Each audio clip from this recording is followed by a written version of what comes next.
ఆయన ఈ ప్రత్యేకంగా ఆయన ఈరోజు ఆయన బైబిల్ తరగతిలో ఆయన మేమందరం పాల్గొని మీ వాక్యాన్ని వినడానికి మీరు ఇచ్చినటువంటి గొప్ప కృపను బట్టి కృతజ్ఞతలు తండ్రి.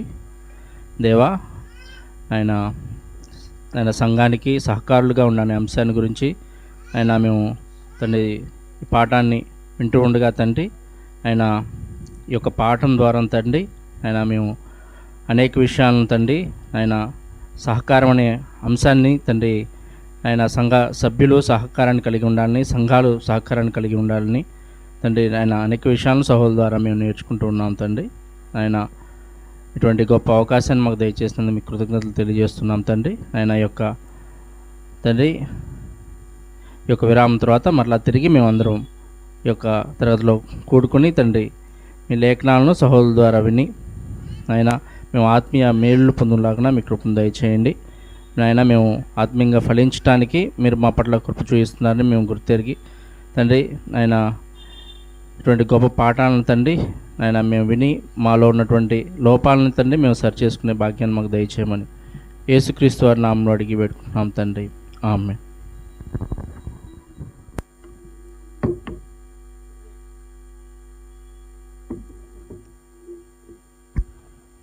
తిరిగి ఈ తరగతిలో దేవుని వాక్యాన్ని బోధించడానికి సోదరులు శ్రీనిబాబు గారిని ఆహ్వానిస్తున్నాం.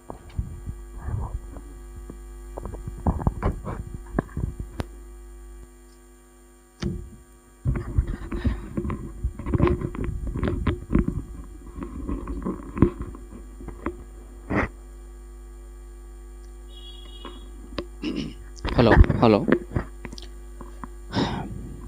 ఈ సెకండ్ సెషన్లో దేవుని యొక్క వాక్యాన్ని కలిసి ఆలోచించడానికి వచ్చినటువంటి సహోదరులకు అలాగే సహోదరులందరికీ కూడా నా హృదయపూర్వకమైన వందనాలు తెలియజేస్తున్నాను.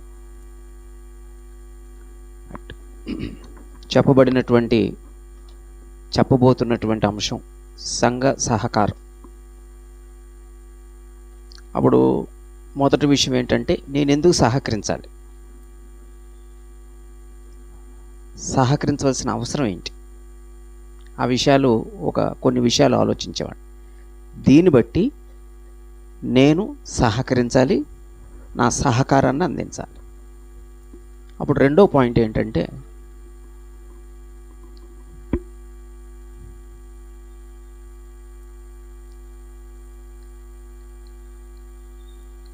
సహకరించుటలో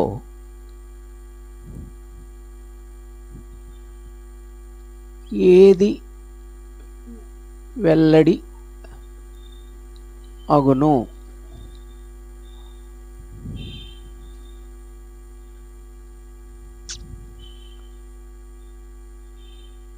సంఘం ఉంది,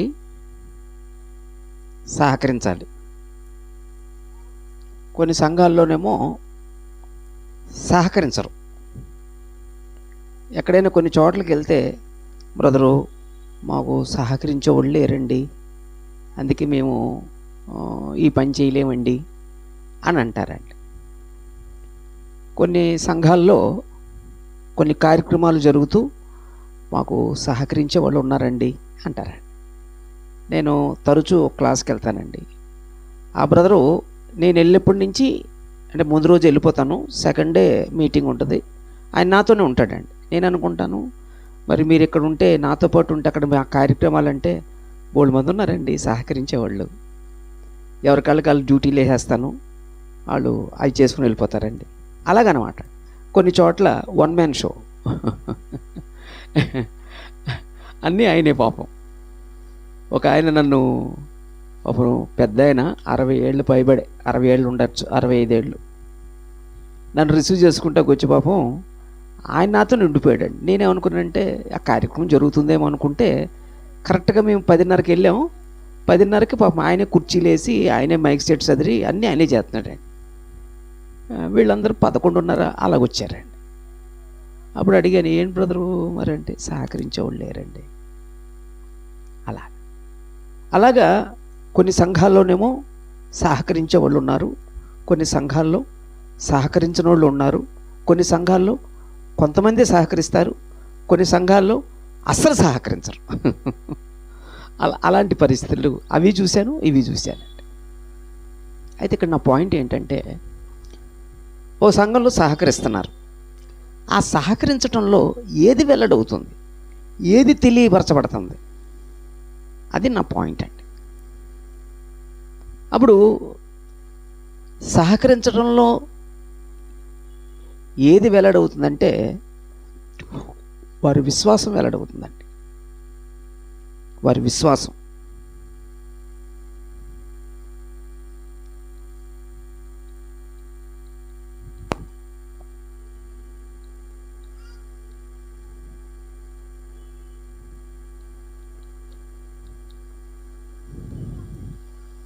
విశ్వాసం వెల్లడగు. అంటే ఇప్పుడు విశ్వసించిన వ్యక్తి సహకరిస్తాడా, లేకపోతే విశ్వాసి సహకరిస్తాడా, విశ్వాసం లేనివాడు సహకరిస్తాడా? విశ్వాసే సహకరిస్తాడండి. అల్ప విశ్వాసి సహకరించడు, అవిశ్వాసి అసలు సహకరించడు. అప్పుడు ఒక వ్యక్తి నేను తన సంఘానికి సహకరిస్తున్నాడండి, ఏది వెల్లడవుతుందండి? ఆయన విశ్వాసం వెల్లడవుతుందండి. ఆయన విశ్వాసం వెల్లడవుతుందండి. అప్పుడు విశ్వాసం అన్నప్పుడు దేన్ని బట్టి వస్తుంది విశ్వాసం? వినుటి వలన వస్తుంది. ఎవరిని గురించి? క్రీస్తుని గురించిన మాట. అప్పుడు సంఘంలో ఒక నలుగురు ఉన్నారు, ఒకే క్రీస్తుని విశ్వసిస్తే సహకరిస్తారండి. నువ్వు నమ్మిన క్రీస్తు వేరు, నేను నమ్మిన క్రీస్తు వేరు అని అనుకుంటే సహకరించడండి. అలాగండి. కాబట్టి సహకరిస్తే మనలో ఏది వెల్లడవుతుందంటే విశ్వాసం వెల్లడవుద్దండి. అంతే. సహకరించకపోయినా వెల్లడవుద్ది. ఏది వెల్లడవుద్దండి? విశ్వాసం లేనివాళ్ళు. అంతే. విశ్వాసులు కాదు. సహకరించిన వాళ్ళు విశ్వాసులు కాదు. ఎవరైనా ఆర్గ్యూ చేస్తారో చెయ్యండి. సతీష్ గారు ఏదో మీరు ఆర్గ్యూ చేస్తారని నాతో అంత సీరియస్గా చూస్తున్నారు. అంతే.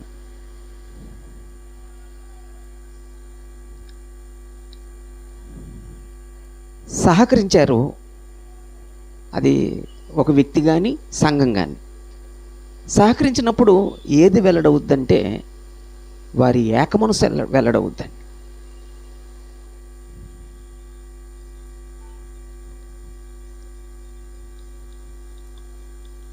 ఏకమనస్సు వెల్లడియగును. అసలు ఏకమనసు ఎప్పుడు వస్తుంది? విశ్వసిస్తే ఏకమనసు వస్తుంది. నేను నమ్మిన ప్రభువు, నువ్వు నమ్మిన ప్రభువు ఒక్కడే అంటే ఏకమనసు వస్తుందండి. నువ్వు నమ్మిన ప్రభువు వేరు, నేను నమ్మిన ప్రభువు వేరు అంటే ఏకమనసు రాదండి. నువ్వు విన్న వాక్యం వేరు, నేను విన్న వాక్యం వేరు అంటే ఏకమనసు రాదండి. ప్రస్తుతం మీరు ఎక్కడైనా చూడండి, కుటుంబాలు విచ్ఛిన్నం అవటానికి కారణం ఏంటండి? ఏకమనసు లేకపోవటం అండి. సంఘాలు విచ్ఛిన్నం అవటానికి కారణం ఏంటండి? ఏకమనసు లేకపోవటం అండి. ఇప్పుడు మన పరలోకపు తండ్రి ఉన్నాడు,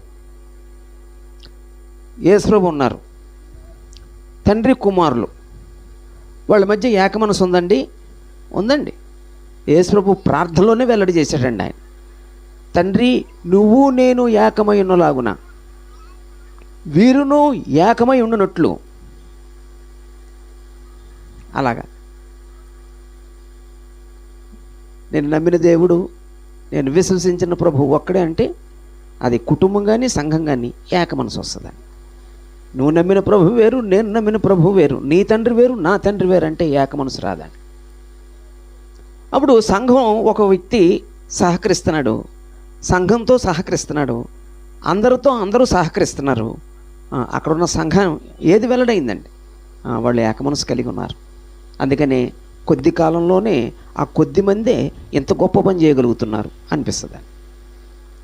కొన్నిసార్లు ఎన్నో సంవత్సరాలు బట్టి ఉంటారు, ఏది సాధించరు. కారణం ఏంటండి? వాళ్ళలో ఏకమనసు లేదన్నమాట. ఏదైనా ఒక కార్యం తలబెడితేనేమో ఒకరు ముందుకు లాగుతారు, ఒకరికి వెనక్కి లాగుతారు, ఒకరు ముందుకు లాగుతారు, ఒకరు వెనక్కి లాగుతారు. 2 ఎడ్లు ఉన్నాయేమా, 2 ఎడ్లు కలిస్తే నడిస్తే బండి వెళ్తుందండి. ఒక ఎడ్డు ఏమో వెనకాల అవుతుంది, ఒక ఎడ్డు ముందుకెళ్తే ఎటు వెళ్తుందండి బండి? అక్కడే ఉండిపోద్దండి, ఎక్కడికి వెళ్దండి. ఈరోజు కుటుంబాల్లో కానీ సంఘాలు కానీ అంతే. కాబట్టి సహకరిస్తే, ఆ సహకరించే సంఘంగా మనం ఉంటే ఆ సంఘం లోకానికి కానీ ఎవరికైనా కానీ వారి నుంచి వెల్లడయ్యేది ఏంటంటే వాళ్ళు ఏక మనసు కలిగి ఉన్నారు. ఏక మనసు గురించి ఎజ్రా గ్రంథం 3వ అధ్యాయం 1వ వచనంలో, ఎజ్రా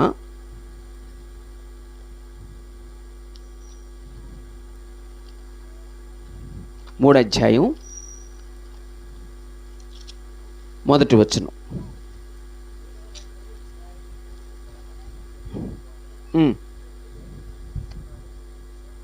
అంటే ఇప్పుడు వీళ్ళు బబులోను నుంచి యెరూషలేముకి వచ్చారు.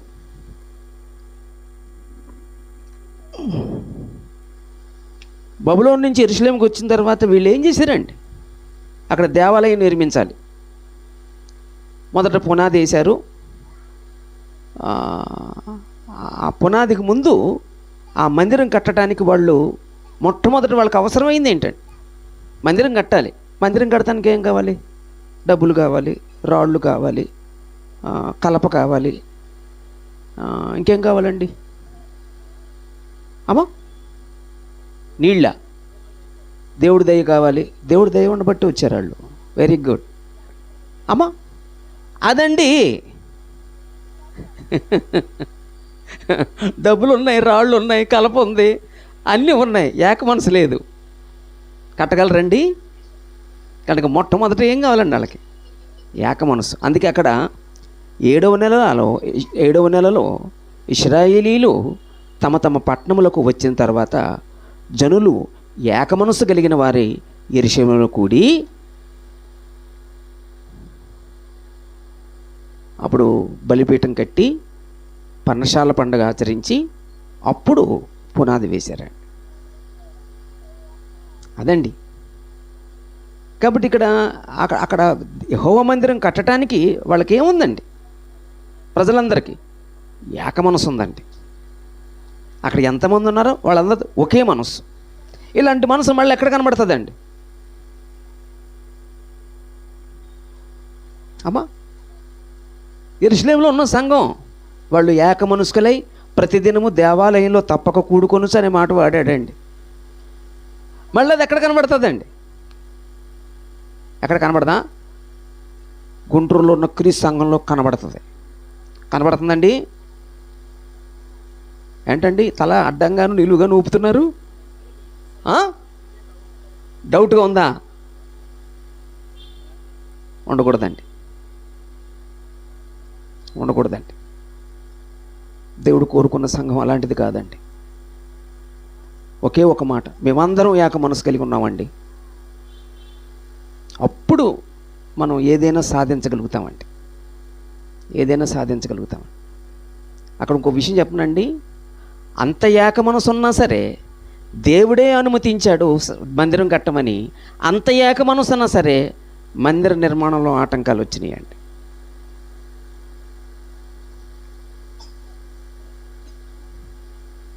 ఒకసారి మనం ఏమనుకుంటామంటే డబ్బులు ఉన్నాయి కట్టేద్దాం అనుకుంటామండి. ఒకసారి రాళ్ళు ఉన్నాయి కట్టేద్దాం అనుకుంటామండి. దేవుడు అనుమతి ఇవ్వాలండి. అక్కడ ప్రజలు సిద్ధంగా లేరేమో, నాయకుడు సిద్ధంగా లేడేమో, అందుకే వాళ్ళని పరీక్షించాలేమో, వాళ్ళని స్థిరులు చేయాలేమో, వాళ్ళకి ఏదో నేర్పాలేమో, అందుకే ఆటంకం వచ్చిందండి. అలాగా. కాబట్టి ఇక్కడ నా పాయింట్ ఏంటంటే మనం ఏక మనసు కలిగి ఉంటే ఏది వెల్లడవుద్దమ్మా అమ్మా? ఏది వెల్లడవుద్ది? మనం సంఘానికి సహకరిస్తున్నాం అనేది వెల్లడవుద్ది. మనం సహకరిస్తే మనం అందరం ఏక మనసు కలిగి ఉన్నామని వెల్లడవుద్ది అన్నమాట. అది 3 ఎప్పుడైతే ఏక మనసు వచ్చిందో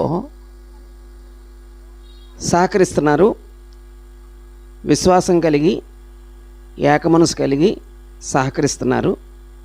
సహకరించడంలో ఇప్పుడు ఏది వెల్లడవుద్దంటే ఐక్యత.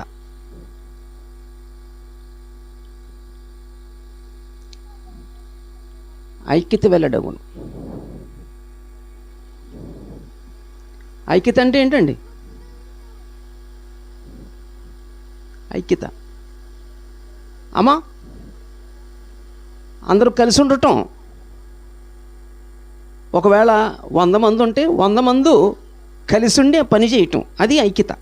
అందరూ ఒకరితో ఒకరు కలవటం, అది ఎప్పుడు వస్తుందండి?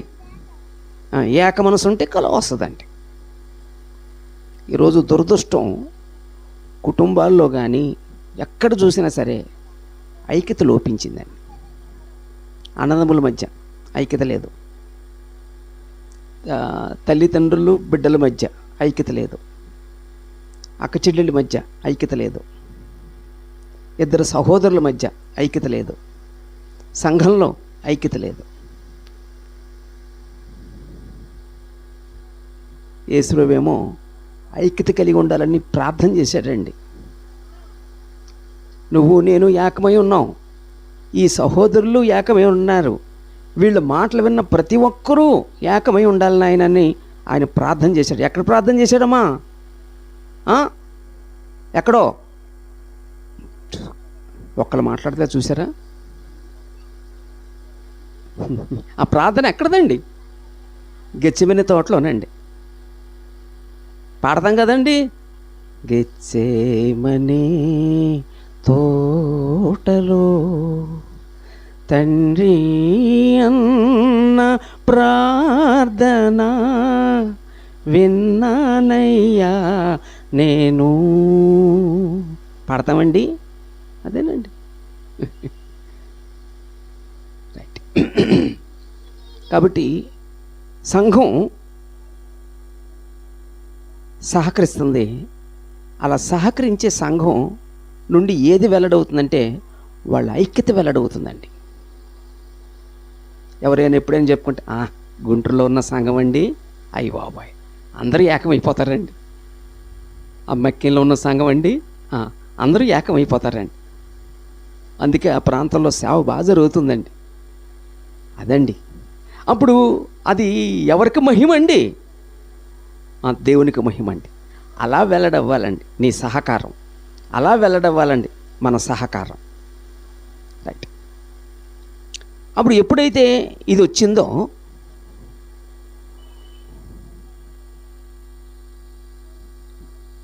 ఏది వెల్లడవుద్ది మనం సహకరించడంలో అంటే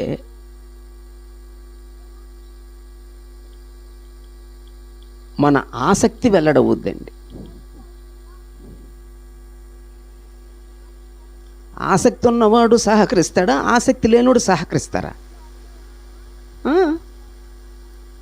ఎవరైనా అమ్మ పలానా దేవునికి పరిచర్య చేయాలమ్మ రమ్మంటే, ఇప్పుడా ఈ టైంలోనా? అయ్యో ఎండ కొండ, ఈ ధాన్యాలకి ఏది అర్థం కాదు, ఆయనకి ఏది పట్టదో. ఈ ఎండ అండో, వానండో, తుఫానండో, ఏది అండో, చచ్చిపోతున్నాం. నవ్వుతున్నారంటే అనుకుని ఉంటారు. నిజాలు బయటకు వస్తున్నాయి. వస్తున్నాయని రప్పిస్తున్నానా?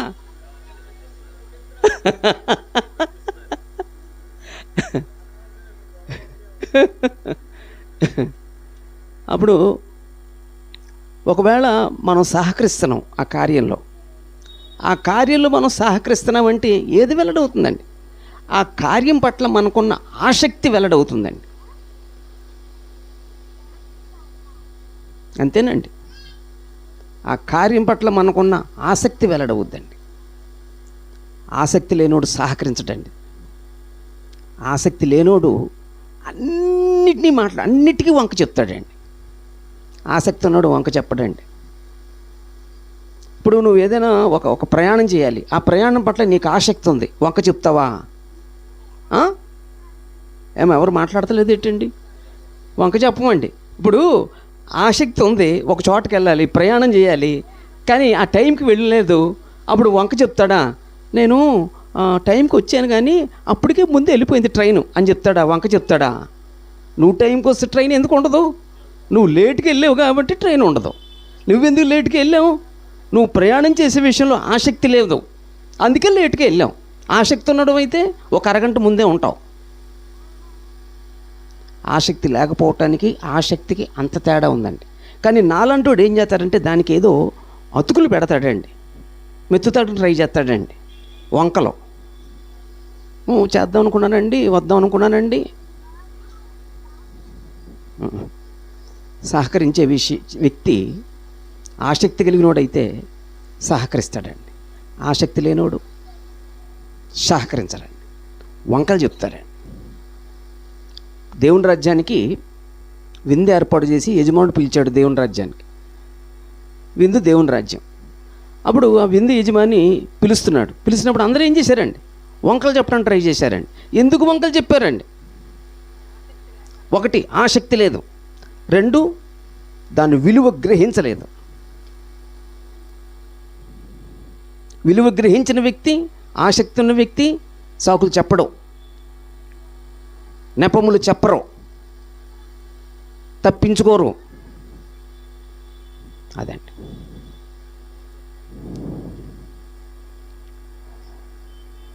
అప్పుడు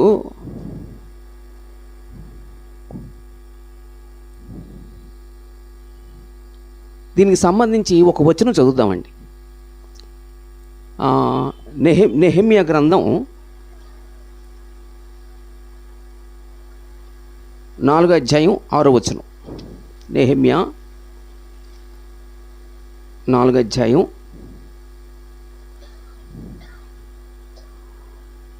6వ వచనం.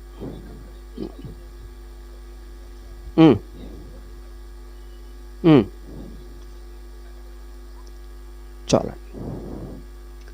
ఇక్కడ యెరూషలేము గోడలు కడుతున్నారండి.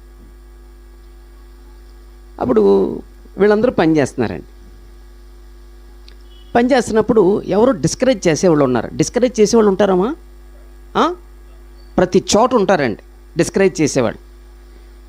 కట్టడానికి ముందుకు రారు, కానీ డిస్కరేజ్ చేయడానికి మాత్రం ఎప్పుడూ ముందు ఉంటారండి. ఎవరో ఒకరు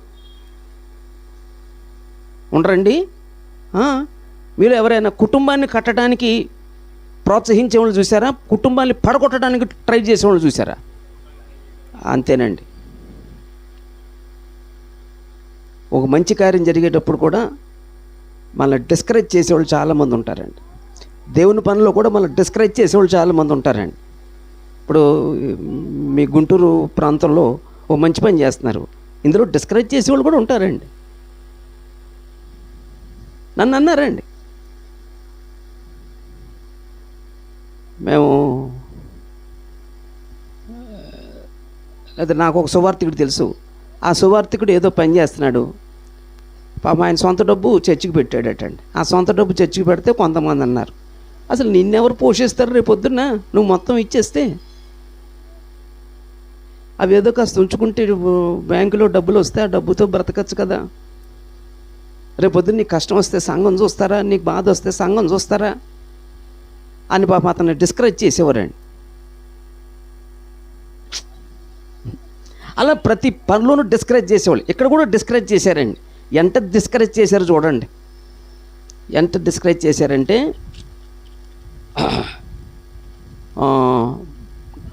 3వ వచనం.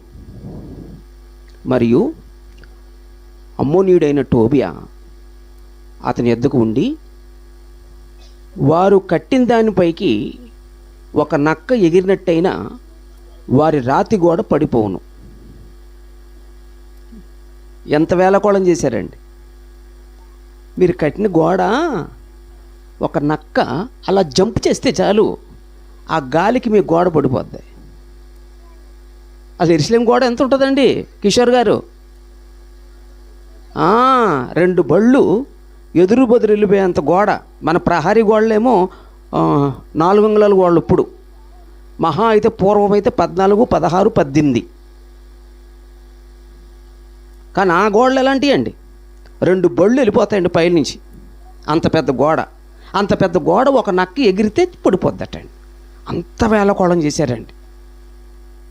ఈరోజు కూడా మన పనిని వేళకోళం చేసేవాళ్ళు చాలామంది ఉంటారండి. వేళకోళం చేసేవాళ్ళు ఉంటారండి. ఆ టైంలో వీళ్ళు ఎలా ఉన్నారండి? వీళ్ళు ఎలాగ ఉన్నారండి. అక్కడ ఒక అద్భుతం ఏంటంటే తెలుసండి, 4వ వచనంలో, మా దేవా ఆలకించుము, మేము తిరస్కారము నొందిన వారము, వారి నింద వారి తల మీదకి వచ్చినట్లు చేసి వారు చెరపట్టబడిన వారై వారు నివసించే దేశంలోనే వారిని దోపునకు అప్పగింపుము. ప్రార్థన చేశారండి వీళ్ళు, అంతే. అప్పుడు నాయకత్వం వహిస్తున్న నెహెమ్యాకేమో అది ఉంటుందండి. మరి ప్రజలు ఎలా ఉంటారండి? వాళ్ళు డిస్కరేజ్ చేస్తే వీళ్ళు కూడా కురింగిపోవాలండి. కానీ వీళ్ళు కూడా కురింగిపోలేదండి. 6వ వచనంలో, అయినను పనిచేయుటకు జనులకు మనసు కలిగి ఉండెను. అంటే మనసు కలిగి ఉందంటే అర్థం ఏంటండి? ఆసక్తి అన్నమాట అండి. ఆసక్తి తగ్గలేదండి.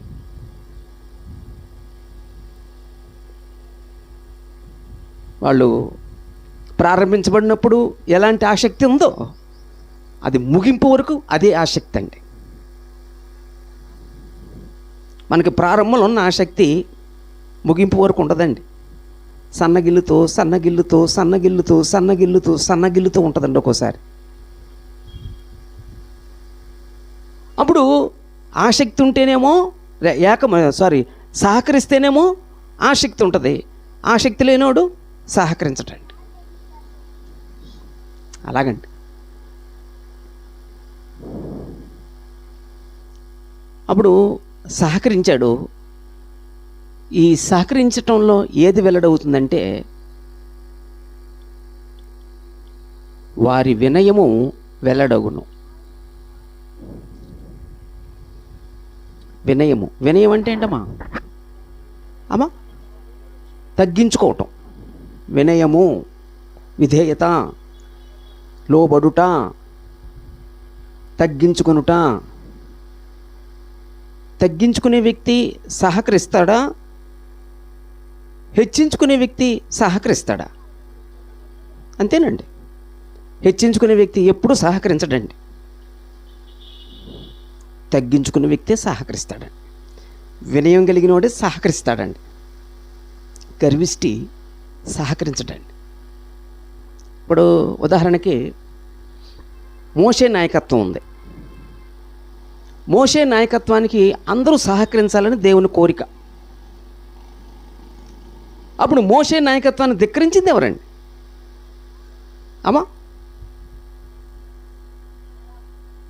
సొంత ఇంటి వారే ధిక్కరించారట. మిరియాము అహరోను ఇద్దరు. కీలక పాత్ర మిరియాముది. అప్పుడు వాళ్ళు ఎందుకు ఆయన నాయకత్వానికి సహకరించలేదు? వీళ్ళలో ఒకలాంటి గర్వం వచ్చిందనమాట అండి. అతిశయం ప్రవేశించిందనమాట అండి. ఆయన ఒక్కడేనా నాయకుడు? మేము నాయకులు కాదా? ఆయన ఒక్కడి చేత పలికించాడా? మేము పలికలేమా? మేము నడిపించలేదా? అసలు ఆ ప్రయాణంలో మేము లేవా? మేము కూడా నాయకత్వం వహించలేదా? కొంతమందికి మేము కూడా గైడెన్స్ ఇవ్వలేదా? ఈయన ఒక్కడేనేంటి? అలాంటి మనసు వచ్చేసింది అనమాట అండి. దేని బట్టి వచ్చిందండి? అతిశయం, గర్వం. అదే వినయం అయితే ఆ మనసు రాదండి. ఆయన నాయకత్వానికి సహకరించేవారండి. అలాగే కోరాహు, దాతాను, అబీరాము వీళ్ళు కూడా తిరుగుబాటు చేశారండి. సహకరించలేదండి మోషే నాయకత్వానికి. అలా కాబట్టి వినయం ఉంటే సహకరిస్తాడు, వినయం లేకపోతే సహకరించటం. నేను సహకరిస్తే నాలో వినయం వెల్లడవుతుంది. బయట మనలోంచి ఏది వెల్లడవుతుంది?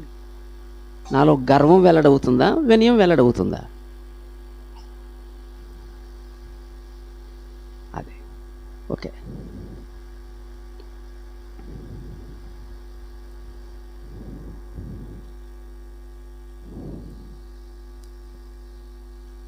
ఒక వ్యక్తి సహకరిస్తున్నాడు.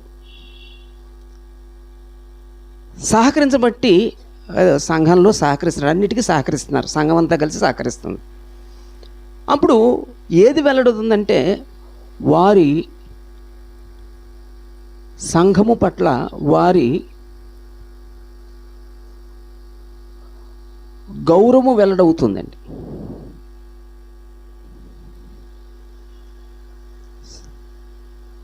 సంఘం పట్ల గౌరవం ఉన్న వ్యక్తి సహకరిస్తాడా, గౌరవ మర్యాద లేనోడు సహకరిస్తాడా? గౌరవం ఉన్న వ్యక్తి సహకరిస్తాడు.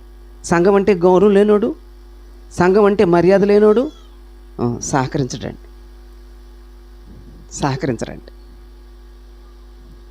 గౌరవం అంటే సహకరిస్తాడండి.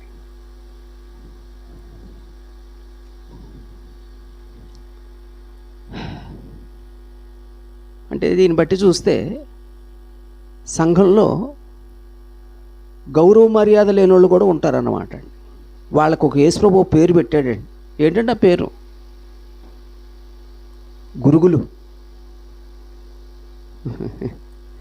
ఈ గురుగుల్ని విత్తిన వాళ్ళు ఎవడండి? సాతాను అన్నమాట అండి. ఈ సాతాను చేత విత్తబడిన గురుగు సంఘం పట్ల గౌరవ మర్యాద కలిగి ఉండడం, సంఘం పట్ల మర్యాద గౌరవం లేకుండా ఆటంకంగా బ్రతుకుతూ డిస్టర్బ్ చేస్తాడనమాట. ఒకవేళ ఆ వ్యక్తి డిస్టర్బ్ చేస్తూ సంఘానికి సహకారిగా ఉండడండి. మరి ఎలాగుంటాడండి? ముళ్ళుగా ఉంటాడనమాట అండి, ఆటంకపరుడుగా ఉంటాడనమాట అండి, అభ్యంతరపరుడుగా ఉంటాడనమాట అండి, సమస్యగా ఉంటాడనమాట అండి. సంఘంలో ప్రవేశిస్తాం, జీవితాన్ని మార్చుకోకుండా ఉన్నాం. ఆ వ్యక్తి ఎవరండి? జీవితాన్ని మార్చుకోని వ్యక్తి ఎవరండి? గురువు.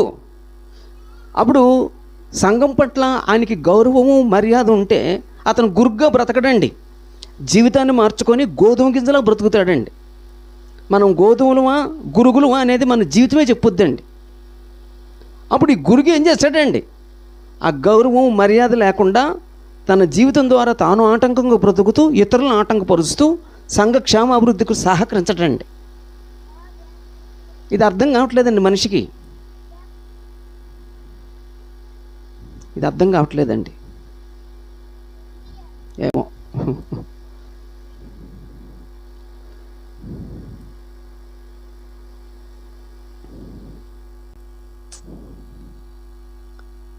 సహకరించడంలో ఏది వెల్లడవుతుందంటే మన భక్తి వెల్లడవుతుందండి.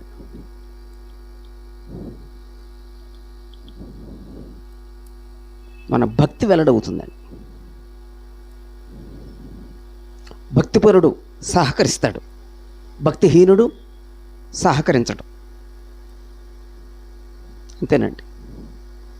నేను సంఘ క్షేమాభివృద్ధి కొరకు నేను ఒకవేళ సహకారిగా ఉంటే నేను భక్తిపరుడిని, నేను సహకరించకపోతే భక్తిహీనుడిని. ఉదాహరణకి అకుల ప్రిస్కిల్లాలు ఉన్నారు. అకుల ప్రిస్కిల్లా కుటుంబం ఎలాంటి కుటుంబం అండి? భక్తి కలిగిన కుటుంబం అండి. అందుకని వారు ఏ ప్రాంతంలో ఉన్నా ఆ ప్రాంతంలో ఉన్న క్రీస్తు సంఘాలు, ఆ ప్రాంతంలో ఉన్న సంఘం క్షేమాభివృద్ధి చెందేయండి. వాళ్ళు కొరింథీలో ఉన్నప్పుడు కొరింథీలో వాళ్ళు యాక్టివ్ పర్సన్గా ఉన్నారండి. వాళ్ళు ఎఫెసుకి వచ్చినప్పుడు అక్కడ అలాగే ఉన్నారండి. కొరింథీలో ఉన్నప్పుడు అలాగే ఉన్నారండి. కొరింథీలో వాళ్ళు ఎలాగ ఉన్నారండి? పౌలునికి షెల్టర్ ఇచ్చి పౌలు సువార్త ప్రకటించడానికి వీళ్ళు తమ వంతుగా త్యాగం చేసిన వాళ్ళు అండి. అందుకే పౌలు రోమపత్రికలు అంటాడండి, తమ ప్రాణములను కూడా ఇచ్చుటకు వాళ్ళు వెనుతీయలేదు. అంత సహకరించారండి సువార్తకి. పౌలుకి షెల్టర్ ఇచ్చి ఆయన సేవ చేయటానికి ఆ కుటుంబం వాడబడిందండి. అంత సహకరించారండి. తర్వాత అపోల్లోని కొరింథీనికి పంపడానికి సిఫారసు చేయటంలో వాళ్ళు సహకరించారండి. అపోల్లో వెళ్ళి అక్కడ సేవ చేశాడండి. అలా రోముకు వచ్చిన తర్వాత రోములో కూడా వాళ్ళు సంఘం అక్కడ కూడుకుంటుందండి. అందుకే వారి ఇంట ఉన్న సంఘమునకు అనే పదం వాడాడండి. అలాగండి వాళ్ళు ఎక్కడున్నా అక్కడ వాళ్ళు సహకారులుగానే ఉన్నారండి. ఈరోజు అలాంటి కుటుంబాలు కావాలండి సంఘానికి, అలాంటి విశ్వాసులు కావాలండి సంఘానికి, అలాంటి భక్తులు కావాలండి సంఘానికి. భక్తిహీనతతో నింపబడిన సంఘాలుగా బ్రతకద్దండి. ఇప్పుడు గురుగులు 100 మొక్కలు ఉన్నాయి, ప్రయోజనం ఏంటండి?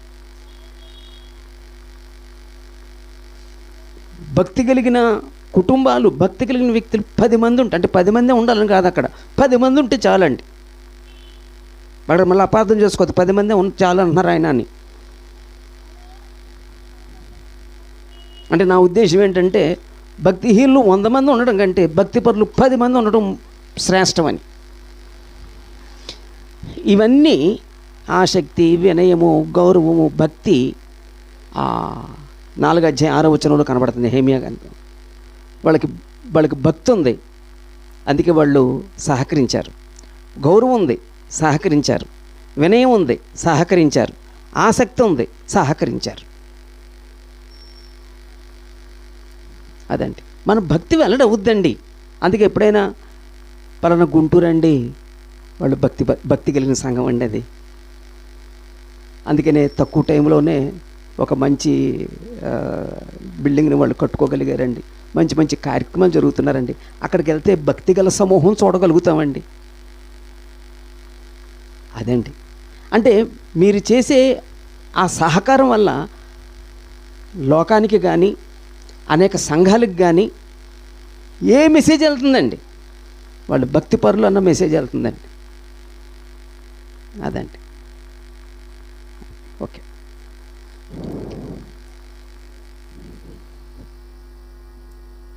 ఎనిమిది,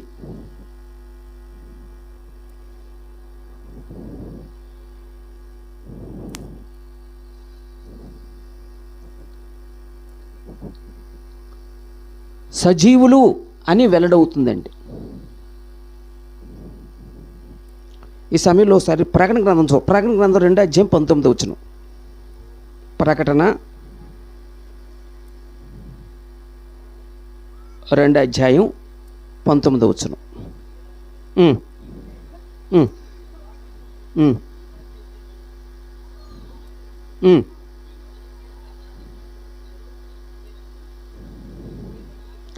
తుయతైర సంఘం మొదట్లో ఎలా ఉందటండి? సజీవమైన సంఘంగా ఉందండి. సజీవమైన సంఘం. సజీవమైన సంఘం అంటే ఆత్మీయంగా బ్రతుకున్న సంఘం. అంటే ఆత్మీయంగా చచ్చిపోయిన సంఘాలు కూడా ఉంటాయా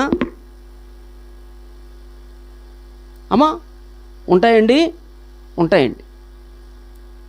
అప్పుడు వీళ్ళు సజీవంగా ఉన్నారని ఎన్ని మాటలు చెప్పాడండి? నీ క్రియలు, నీ ప్రేమ, నీ విశ్వాసం, నీ పరిచర్య, నీ సహనం అని ఒక 5 లేక 6 పాయింట్లు చెప్పాడండి. అదండి. అప్పుడు నువ్వు సహకరిస్తే ఏది వెల్లడవుతుంది? నువ్వు ఆత్మీయంగా బ్రతుకున్నావని వెల్లడవుతుంది. వీళ్ళు ఆత్మీయంగా బ్రతుకున్నారని ఎలా వెల్లడైందో తెలుసండి? తుయతైర ఒక వ్యాపార కూడలి. అనేక ప్రాంతాల నుంచి వచ్చి అక్కడ వ్యాపారం చేసుకుంటారండి. అక్కడ వ్యాపారం చేయడానికి పర్మిషన్ ఏంటంటే యూనియన్లో జాయిన్ అవ్వాలి. యూనియన్లో జాయిన్ అయితేనే అక్కడ పర్మిషన్ వ్యాపారం చేసుకోవటానికి. అప్పుడు యూనియన్లో కనుక జాయిన్ అయితే వీళ్ళు ఎక్కడికి రమ్మన్నా, ఏ విగ్రహ సంబంధమైన కార్యాలు చేసినా ఆ విందులకి, ఆ వినోదాలకి, ఆచారాలకి వీళ్ళు పిలుస్తారండి. వీళ్ళు వెళ్ళాలి. మరి క్రైస్తవుడు వెళ్తాడా? వెళ్ళడు. మరి వెళ్ళకపోతే, యూనియన్లో జాయిన్ అవ్వకపోతే వ్యాపారం చేయనివాడు? మరి వ్యాపారం చేయకపోతే పిల్లలు పస్తుండి చచ్చిపోతారు. మరి ఎలాగా? మేము చచ్చిపోతాం, మా పిల్లలు పస్తేనే ఉంటారు, మేము యూనియన్లో జాయిన్ అవ్వం అని అప్పుడున్న క్రైస్తవులు, అప్పుడున్న విశ్వాసులు యూనియన్లో జాయిన్ అవ్వలేదా? యూనియన్లో జాయిన్ అయిపోతే వ్యాపారానికి అవకాశం ఇవ్వరండి.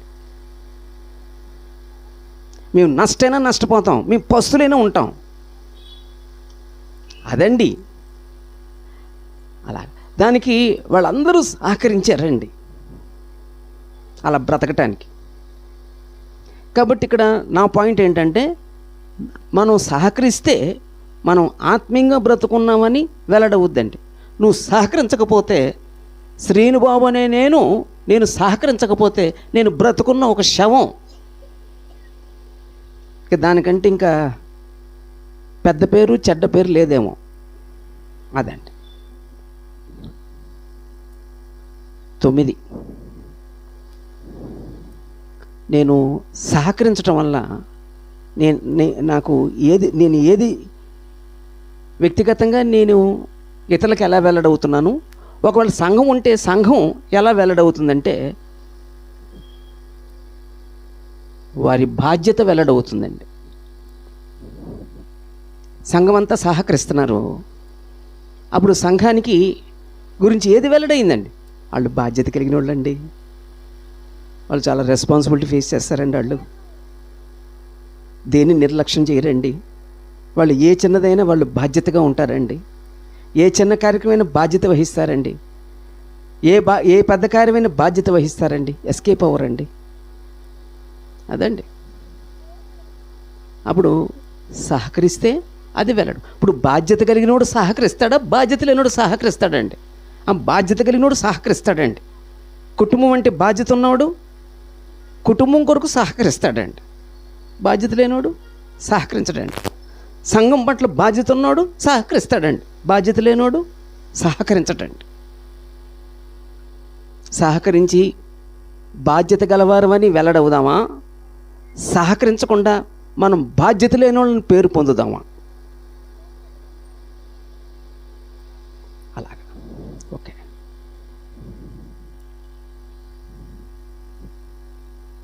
అది సహకరించడం వలన ఏది వెల్లడవుతుంది?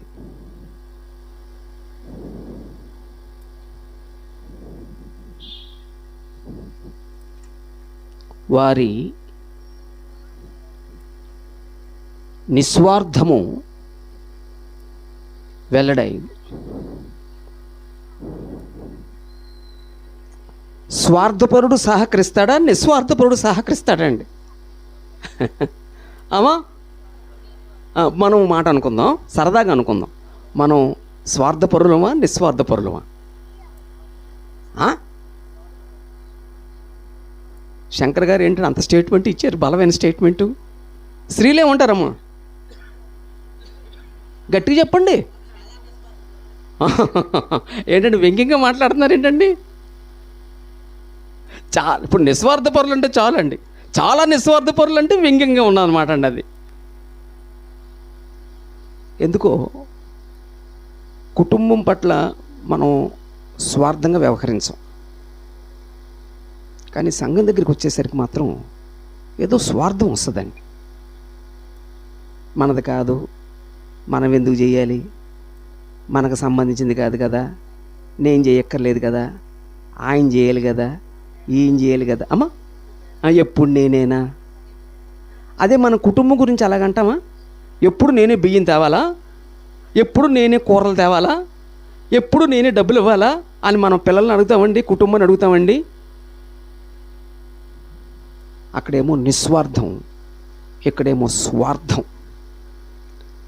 దేవుడు స్వార్థపరుడు కాదు, నిస్వార్థపరుడు. తన కుమారుని పంపించాడు. యేసు ప్రభు స్వార్థపరులు కాదు, నిస్వార్థపరులు. తన ప్రాణం త్యాగం చేశారు సంఘం కొరకు. ఆదిమ సంఘస్థులు నిస్వార్థపరులు, తమ